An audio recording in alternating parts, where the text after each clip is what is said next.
you don't need my help, whatever. I took her money.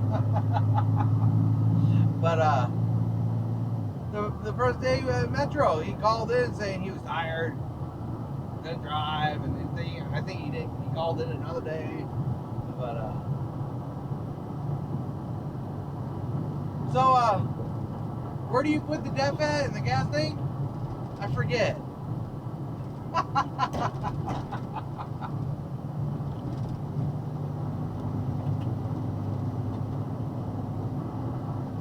Go, Speed Racer, go!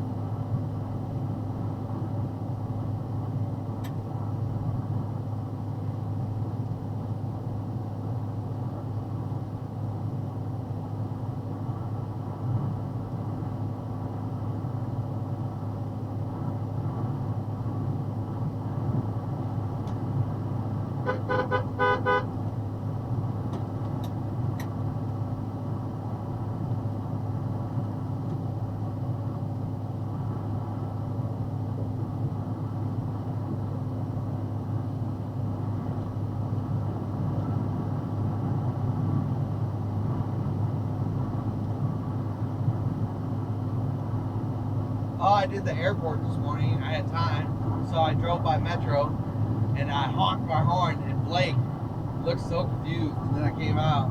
Well, Blake called me on an accident one day. He meant to call Mike, the Wayfair dude. He called me and said, "Bitch, you gonna get me breakfast?" And I played along for a long time. Well, I dropped by, and then Ducky was supposed to have this job, but I guess he had medical issues.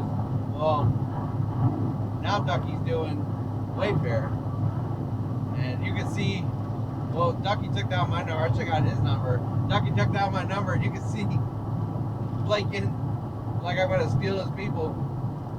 I guess they hired Craig. They told me they weren't going to hire Craig, but they hired him.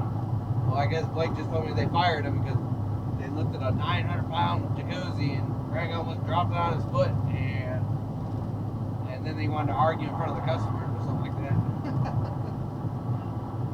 But I guess they got Rolo, they got Lane, they got a whole bunch of